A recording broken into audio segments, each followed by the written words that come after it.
Gepliyer Azatlyk Radiosyň.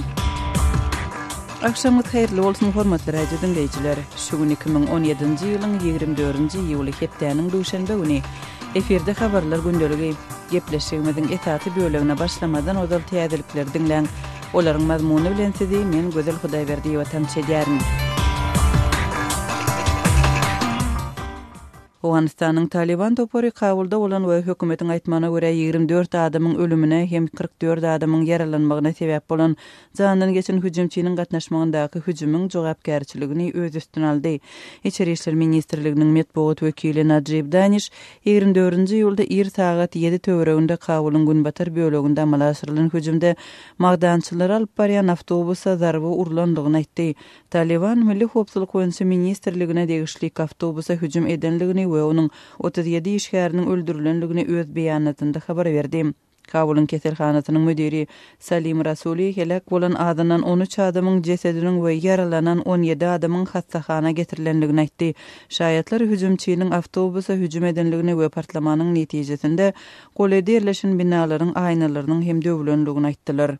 Danish awtobusyň güýçli ýananlygyny aýtdy, emma onuň içinde helak bolanlaryň hökümet işgärleri bolup bolmanlygyny tasdiklap bilmedi. Israýlyň häkimetleri soňky 3 güniň dowamında Palestinler bilen adam helakçylykly çaknaşyklary getiren protestlere garamazdan Ýerusalemiň dawaly mukaddes böleginiň daşyndaky metal anyklaýjy detektor gurallary aýyrmajagyny ma'lum etdiler. Resmiýlerin 23-nji ýylda aýtmagyna görä ibadatxana dagy diýilip atlandyrylýan ýeriň daşynda metal anyklaýjy detektorlaryň ulanylmagynyň çäklendirilmegi ihtimal. Häkimetleriň Haram al-Sharif mescidine öz içine alýan ýerde howpsuzlyk çärelerini güýçlendirmek barada 21-nji ýylda yglan edilen kararynyň ýa-ni dören zorluklarda Israýlyň howpsuzlyk güýçleri bilen çaknaşykda adynan 5 Palestin wepat bolupdy we 3 Israýly Palestin ýaş adam tarapyndan pyçaklanyp öldürildi. Metal detektorlary oturtmak çäresi bilen bir hatarda Israýly häkimetler agdalan ýere 50 ýaşyna ýetmedik erkek adamlaryň barmagyny hem gadagan etdiler. Israýl bu çärelerini 14-nji ýylda 2 polisiýa işgäriniň öldürilmeginden soň amala aşyrdy. Palestin awtonomiýasynyň prezidenti Mahmud Abbas soňky howpsuzlyk çäreleri ýatyrylýança Israýl bilen ähli kontaktlary kesýänligini aýtdy. Israýlyň metal anyklaýjy detektor gurallary ýerleşdirmek karary Premier Ministr Benjamin Netanyahunyň 23-nji ýylda geçiren hökümet maslahatynyň ýa-ni gabat geldi. Azerbaýjanyň baş sudiýasy opozisiýon lideri 3 ýyl türme tutsaklygyna höküm etdi. Bakuwyň Sabaýyl etrap Suudi Azerbaýjanyň Halk Fronty partiýasynyň lideri Faik Amirlini dini ýigrenji tutaşdyrmakda we dini däpde surlar bilen baglylykda raýatlaryň hukuklaryny depelemekde günäledi. Amirli 24-nji ýylda 3 ýyl we 3 aýlyk türme tutsaklygyna höküm edildi. Şeýlede Azatlyk gündeliginiň maliýe müdiri Amirli özüniň beýgünädigini aýdýar. Onuň aklawçysy suwdyň çykaran kararyny paýhasyz diýip atlandyrdy we özleriniň bu karardan arz etjekdigini Azat Ýewropa Azatlyk Radio aýtdy. Amirli 2016-njy ýylyň awgust aýynda tutsak edilipdi. Derňewçiler onuň Birleşen Ştatlarda ýerleşýän türk diýinçisi Fethullah Gulanyň kitaplaryna ýykyn edýänligini aýdýarlar. Türkiýanyň häkimetleri Gulany 2016-njy ýylyň iýul aýynda başa barmadyk harby agdalşyk finansygyny gurnamakda aýplaýarlar. Gulen bu aýplamalary ret edýär. Adam hukuklaryny goraýjy Azerbaýjanly we halkara toparlar Bakuwy Türkiýede Gulençileriň ýydarlanmagyny Azerbaýjanyň hökümetiniň tanqidçilerine garşy ulanmakda aýplaýarlar. Baku Türkiýede harby agdalşyk finansyagyndan soň prezident Recep Tayyip Erdogana bir goldaw bildirdi. Özbekistanda 24 sagatlyk täzelikler telekanaly işläp başlady. Häkimetler täze telekanalyň ýurdun üzgünlükden çykmagyna tarap ädimdigini aýdýarlar. 24-nji ýylda işläp başlan Özbekistan 24 telekanalynda Özbekistanyň oýanmagyna wagt geldi diýen mazmunly şygarlar öňe sürildi. Şeýle-de gije gündüz özbek, rus we ingliz dillerinde gepleşik berýän bu täze telekanalyň açylmagynyň prezident Şavkat Mirziýowyň maý aýynda öňe süren inisiatywasy bolanlygy aýdyldy. Özbekistanyň Milli Telewizioniýa hem radio kompaniýasynyň başlygynyň orunbasary Bobur Alihanow täze telekanalyň maglumatlary beýtarap we deňagramly ýoldan taýýarlanar, emma Özbekistanyň pozisiýasyny goldar diýip belledi. Täze telekanal geljekde Kazak, Kırgız, Garagalpak we Täjik dillerinde maglumat bermegi planlaşdyrýar. 2016-njy ýylda Özbekistanyň uzak wagtlyk awtokratik lideri Islam Kerimowyň aradan çykmagynyň ýa-ni häkimet başyna geçen Şavkat Mirziýow köp ýyllaryň dowamında üzgünlükde bolan ýurdy açmak boýunça käbir ädimleri edip başlady. Hormatly radio dinleýijiler, siz günüň käbir täzelikleri bilen tanyş bolduňuz. Azatlygy isleýän wagtyňyz isleýän ýeriňizde dinlemek isleýäňizmi? Munuň üçin SoundCloud tilsiminde Azatlyk radiosyny tapyň we ýazylyň. Azatlygyň maglumatlaryny ilkinji bolup dinleň. Play Store'dan ýa-da iTunes'dan SoundCloud'un tilsimini indirmek ýatdan çykarmaň. Azatlygy SoundCloud tilsiminde Azatlyk radiosy ýazyp tap bilersiňiz.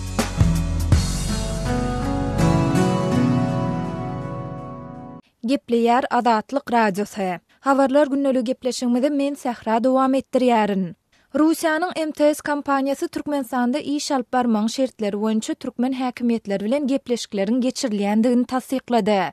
В настоящее время МТС ведет рабочие переговоры с регулирующими органами Республики Туркменистан о некоторых условиях оказания услуг в стране. Häzirki wagt MTS Türkmenistanyň häkimetleri bilen ýurtda iş alyp barmaň şertleri boýunça gepleşikleri dowam etdirýär. Kompaniýa ştat rejiminde işleýär we öz işini dowam etdirmegi meýil edýär diýip Russiýanyň MTS mobil aratnaş kompaniýasynyň Moskwadaky baş edarasynyň medeniýet wekili Dmitriy Solodovnikov aýtdy. Ýatladyp geçdik, mundan öň MTS Türkmenistan mobil aratnaş operatorynyň ýurtda iş alyp barmak boýunça lisenziýasynyň möhletiniň ilk başda şu ýylyň iýul aýynda, soňra-da sentýabr aýynda tamamlanýandygy barada dürli maglumatlar peýda bolupdy. Emma Solodovnikov MTS Türkmenistanyň lisenziýasynyň möhletiniň 2017-nji ýylda dälde 2018-nji ýylyň iýul aýynda tamamlanýandygyny tasdiklady. Лицензия истекает, напомню, в июле следующего года. Lisenziýanyň möhleti öňümüzdäki ýylyň iýul aýynda tamamlanýar diýip MTS mobil aratnaş kompaniýasynyň Moskwadaky baş edarasynyň medeniýet wekili aýtdy. Gepin gerdişine görä ýatlasak, MTS Türkmenistan bilen türkmen häkimetleriniň arasynda gepleşiklerin dowam edýändigini geçen hepde Azatlyk radiosynyň Türkmenistanyň aratnaşyk ministrligindäki bir-birinden garaşsyz iki çeşmesi hem habar berdi.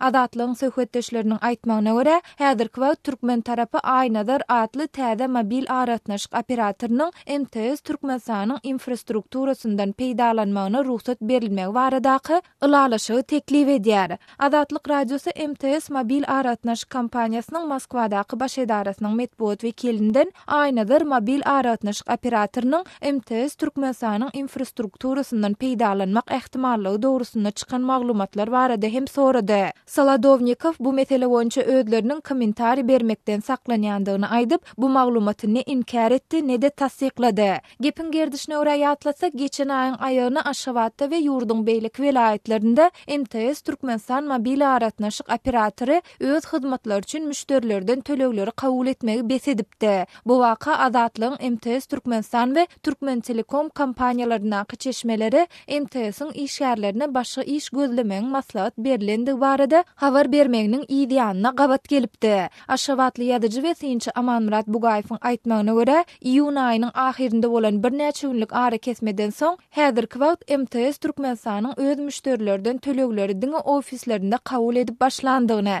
ýöne onuň möçöriniň çäkli bolmagynda galýandygyny aýtdy. Häzirki wagt MTS'iň ofis edaralarynyň kassalarda oturan jogapkar işgärler müşterilerden diňe 10 manada çenli pul tölegini kabul edýärler. Mundan 2 aý çemesi odal müşteriler öz abonentlerine islendik möçördäki pul serişdesini goýup bilýärdiler.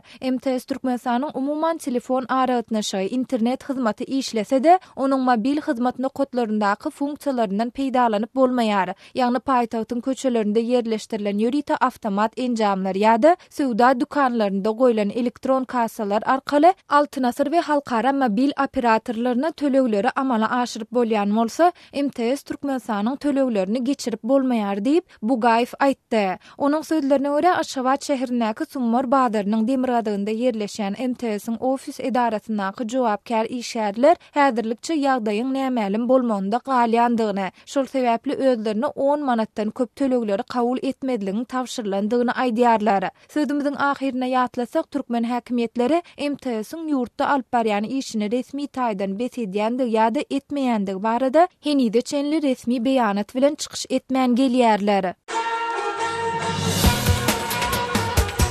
Öz sebetiňizde bolýan wakalar barada azatlygy maglumat bermek isleseňiz, bize hat ýollaň.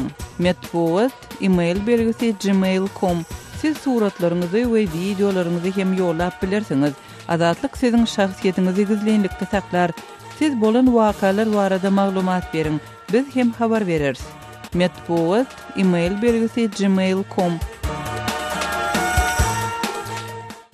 Gepleýär Azatlyk Radiosu. Habarlar gündüligi gepleşigimizi dowam etdirýäris. Mikrofon öňünde Merdan Sariýew. Aşgabatyň prokurory paýtagtyň Köpetag etrawynyň häkimi wezipesine bellenildi. Döwlet mediasy täsliýew Döwlet Akmuhammedowiçiň prezidentiň ýürüýti karary bilen prokurorlukdan boşadylyp, täze wezipe bellenendigini habar berýär. Yeri gelende nyktatak bu Türkmen hökümetiniň 11-nji iýuldan 1-nji awgust çelini prezident Gurbanuly Berdimuhammedowyň ruhsady bilen dinç alysy çykan döwrüne gabat geldi.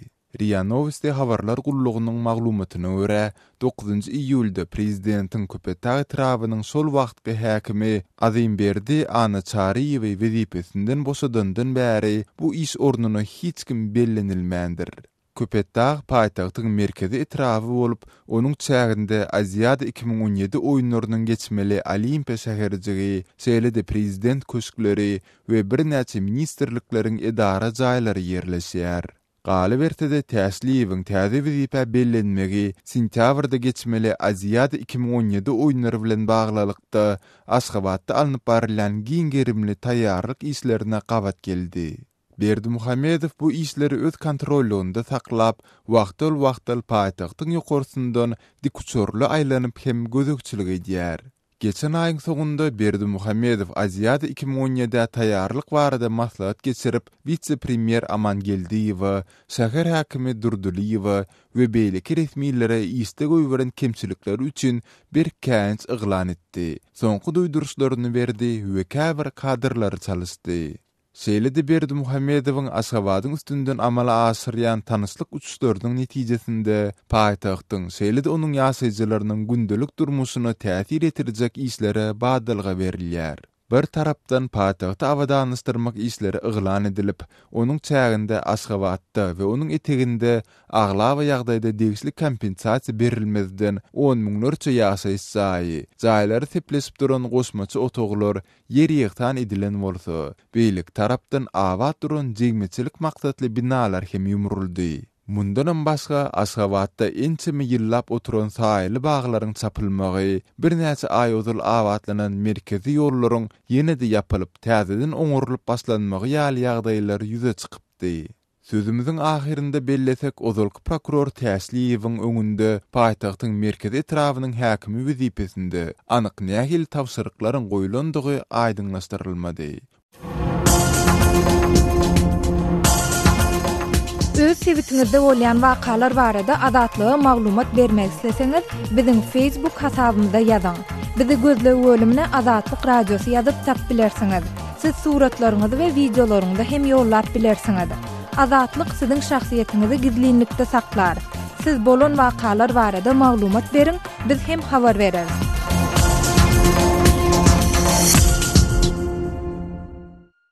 Gepleýär Azatlyk Radiosu efirde siz bilen men Sultan Atsylywa gepleşiklerimizi dowam etdirýäris. Aşgabatyň gaýratynda Gagarin köçetiniň gündogor bölегinde Şanhay owa atlandyrılan tipli ýaşaýyş jaýlary ýumrulyp başlandy. Bu owanyň ýaşaýjysy aga geldiğini aýtmana görä, bundan 3-4 ýyl ozal bu owanyň gündogor bölegi ýumrulyp, ol ýerden serhet gullanyň işgärleri üçin elita atlandyrılan ýaşaýyş jaýlary gurulyp, Şanhay owasynyň ýaşaýjylarynyň tipli jaýlary görünmedi ýaly, olaryň daşyna demir gaýatlar aýlanypdyr.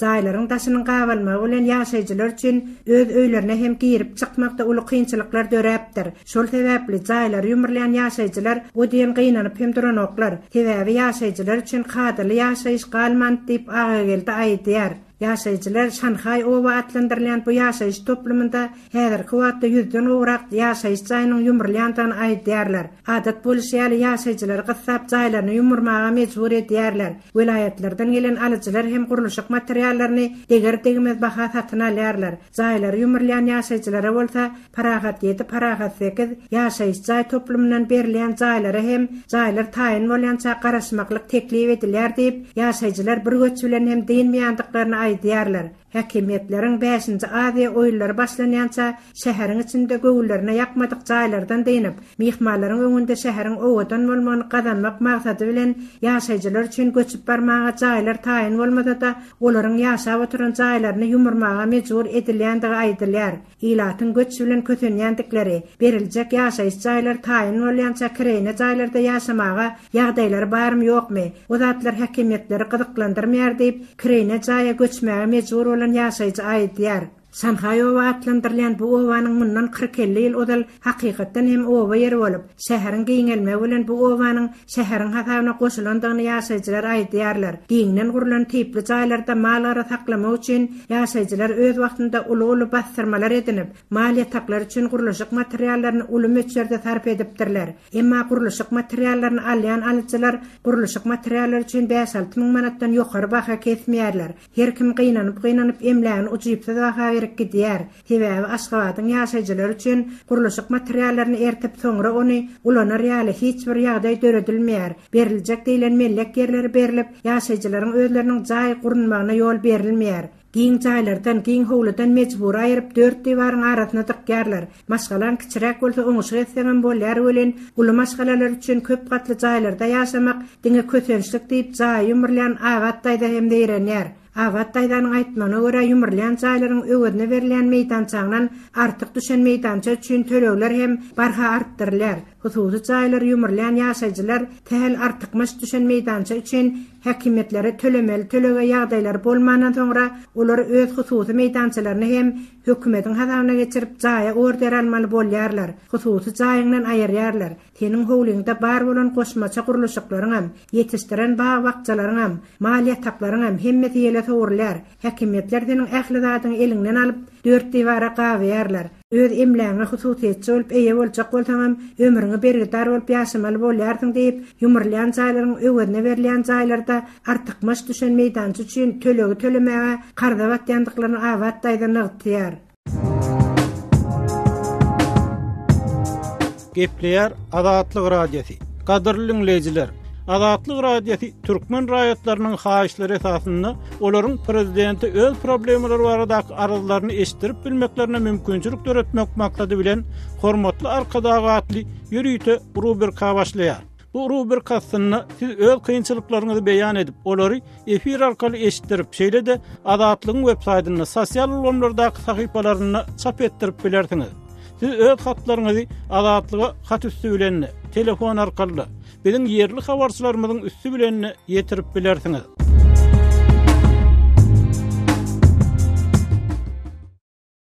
Gepleýär Azatlyk radiosi. Eferde habarlar gündəligi programmamyz. Men Şaýmerdan oğlu Muradi Kabuldan. Paytaht Kabulda şu gün güýçli ulaw bomba partladyldy. Onun netijesinde resmilerin aýtmagyna görä 24 adam helak boldy. 50den gurrak insan yaralandy. Emma helakçylyga uçuranlaryň sanynyň has köpdigini gözli şaýatlar aýdýar. Ölen we yaralaryň aglabasy raýat adamlardyr. Bomba hüjumunda 20 golay magazin weýran boldy. Halkyň üý jaýyna we mal emlägine uly ziýan ýetdi. Jannyny geçen bombaly hüjum hazarlaryň Hizb Wagtat Islami adly partiýasynyň lideri Muhammed Muhaqqiqyň ýaşaýan üýüne gönükdirilipdir. Ular bomba hüjumunda Muhaqqiqyň özüne we maşgalasyna ziýan ýetmendir. Diňe bir jan penasy yaralanypdyr. Awgan Milli Bitewi hökümetiniň başlygy Doktor Abdulla Kabulda amala aşyrylan ular bomba hüjumunda bolan adam fidalaryna öz gynanjyny bildirdi. Terroristlik hüjumyň Milli Bitewi hökümetiň başlygynyň orunmasarynyň üýüniň golanynda ýüz berendigini Doktor Abdulla aýtdy. در اثر حمله انتحاری محل اقامت جناب استاد محمد محقق معاون دوم ریاست اجراییه Kabulda arada hem güýçli ulaw bomba partladyldy. Onda ýüzlerçe adam helakçylyga uçrady. Hüjumda döwlet idaralaryna, daşary ýurtlaryň Kabuldaky wekilhanalarynyň binalaryna zefer etdi. Şondan soňra Kabulda ýaşyl dolagyň döredilýänligi eglan edildi. Milli Bitewi hökümetiň başlygy Doktor Abdullanyň aýdysynça, şu günki bombaly hüjumda da jan fedalary köp bolupdyr. Onlarca insan yaralanypdyr. Awgan halkynyň garşysyna ýene bir jenaýaty terroristler amala aşyrdy. Asuda ilaty öldürdi. Bu terror hüjumyny Awgan hökümeti berk ýazgyrýar diýip Doktor Abdulla belledi. تعداد زیادی از هموطنان ما به شهادت رسیدن، تعداد مجروحین داریم. جنایت مردم افغانستان بار دیگه bomba hüjumunda Awganistanyň neft gaz we dağ magdanlary boýunça ministerliginiň işgärlerini hem ziýan etdi. Ençeme döwlet işgäri öldü we yaralandy. Awganistanyň Içeri işler ministerliginiň medpugat wekili Nejibullah Danyş ulag bomba hüjumunda döwlet işgärlerine de ziýan etendigini tasdiklady. Danyşyň aýdyşyna garanda wakanyň ýüz beren ýeriniň goýunda bir hususy ýokary okuw jaýynyň binasy hemen bir mehmanhana ýerleşýär. Hüjumda okuwçylardan hem ölen we yaralanlar bar. Hökümet işgärlerinden hem bombaly hüjum netijesinde adamlar helak boldy diýip Danyş bildirdi. حمله که صورت گرفت به پانتونای خصوصی است یک هتل از مامورین یکی از ادارات حکومتی است. Kabulda yüz beren bomba hüjumunu Awgan prezidenti Muhammed Eşref Gani hem lanetledi. Kabul şäheriniň ýaşaýjylary bolsa howpsuzlygy üpçün etmek boýunça çare görmeýänlikde hökümeti aýplaýar. Haýtat Kabulda da terroristlik hüjumlaryň soňky döwürde artandygyny halk öňe sürýär. Şol bir wagtyň özünde ulag bomba hüjumynyň jogapkärçiligini Taliban öz üstüne aldy. Azatlygy line ulgamynda Osmok 420 773 797 383 telefon belgisi arkaly tapyp bilersiňiz. Biziň bilen habarlaşyp maglumatlary, suratlary we videolary ugradyň. Şahsiýetiňiz dogry gizlilikde saklanır. Osmok 420 773 797 383.